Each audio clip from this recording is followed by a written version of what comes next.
अच्छा, ये समझ नहीं आई कि ये डिसीजन किसका था कि बाबर को हटा के शाहीन अफरीदी को कैप्टेंसी देते हैं? देखिए, ये जो सिलेक्शन कमेटी का उस वक्त डिसीजन था ना, ये जो कप्तानी का उस वक्त डिसीजन था, that was done by the chairman and the chairman cricket board ही इसको फाइनलाइज करते हैं. सो प्रॉबली उस वक्त के जो डायरेक्टर थे और जो चेयरमैन थे उनका ही फैसला था. इससे जंग और बढ़ गई. देखिए, ये उस वक्त क्या डिसीजन था. देखिए, हुआ ये कि उस वक्त वो लोग लीड कर रहे थे. उसके 2 महीने बाद चेयरमैन साहब मोहसिन भाई आके वो लीड कर रहे थे. So you know everybody has their own way of thinking and their own way of leading the things.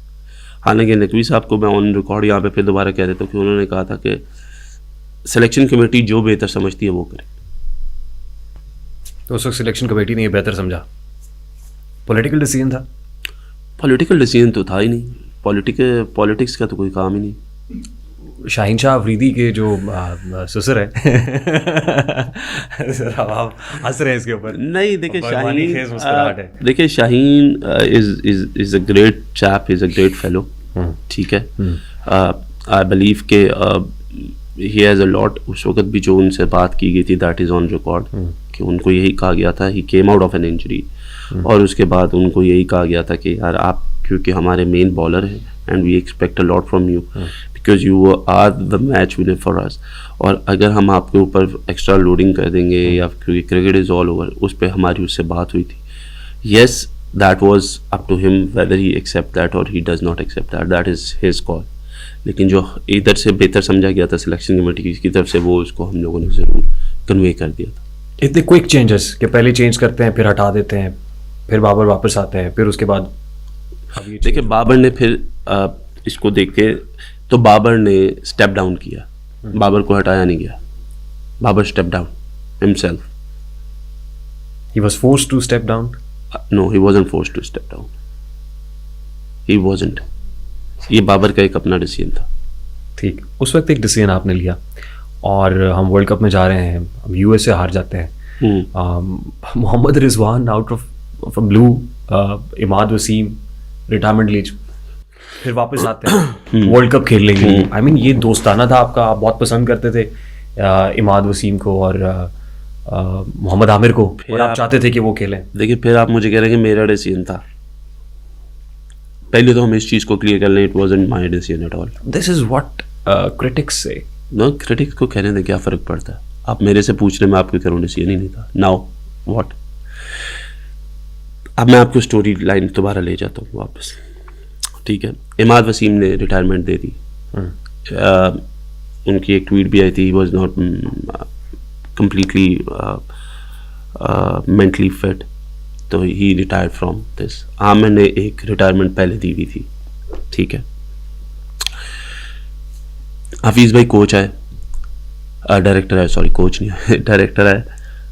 He called Mohammad Amir to come back and join the team, जिस पे मोहम्मद आमिर ने मोहम्मद हफीज़ को इनकार कर दिया कि नहीं. अगर अब मैं यहाँ पे मसाला लगाना चाहूँ, क्योंकि ऑन रिकॉर्ड है, अगर आप आमिर से भी कभी ये बात पूछेंगे तो आमिर भी आपको इसका जवाब दे देगा, और आमिर आपको ये कहेगा कि I didn't have that belief. ठीक है जी.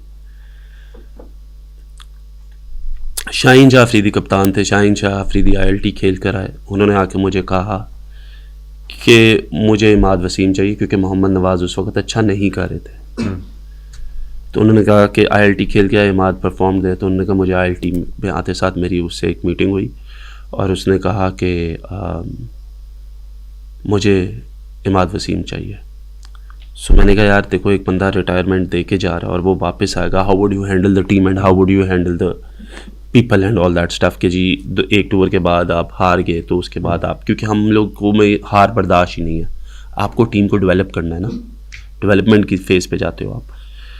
तो शाहीन ने कहा, मैंने कहा फिर इस तरीके से तो आमिर को भी आ जाना चाहिए. उसने कहा तो मैं चाहता हूँ आमिर भाई भी आए. ठीक है. शाहीन उस वक्त कैप्टन थे. शाहीन मेरे से बात करते थे, मैं उस वक्त सेलेक्टर था, चीफ सेलेक्टर था. उसके बाद जब मोहसिन भाई आए तो उस वक्त, उससे पहले जो भी हमारी कन्वर्सेशन में थी, उनकी कन्वर्सेशन में ये एडिशन था कि हमें प्लेयर्स चाहिए और हमें ये दोनों चाहिए.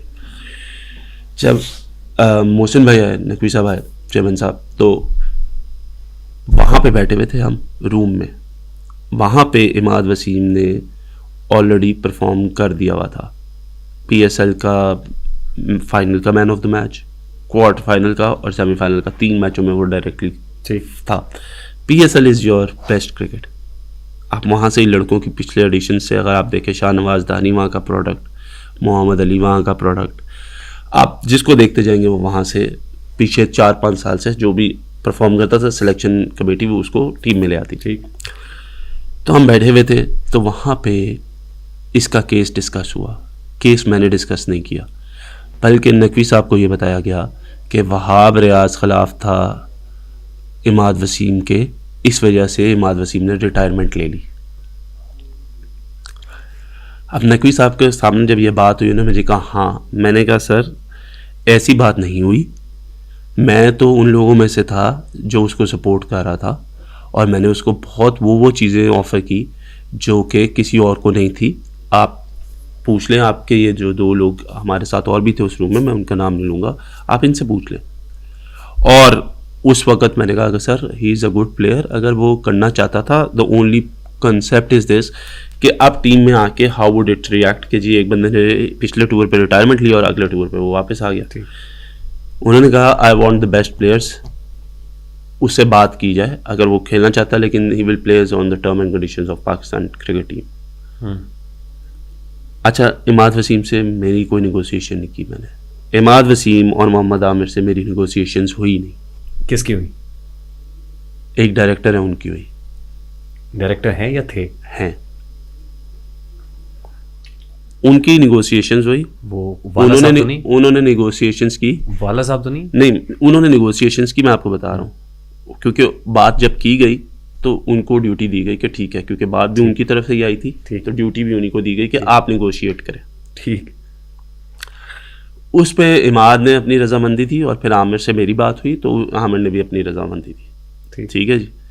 उस रजामंदी के बाद हमारी सिलेक्शन कमेटी बैठी और सिलेक्शन कमेटी ने बैठ के जब डिस्कशन की तो everybody was okay to have both of them. That's how they both come back into the team. अच्छा, मोहम्मद आमिर आपके वर्ल्ड कप के और पीछे जो एक सीरीज़ हुई थी उसके बेस्ट बॉलर थे। आज भी आप ऑन रिकॉर्ड देख ले तो मोहम्मद आमिर की बॉलिंग और आउट मेरे ख्याल सबसे ज़्यादा थे, इकॉनमी भी और आउट भी और बॉलिंग भी आप देख लें। इमाद भी बोल्ड वेल, यस बैटिंग में he was not there but he bowled well. So that's how they both come in. Decision backfire किया?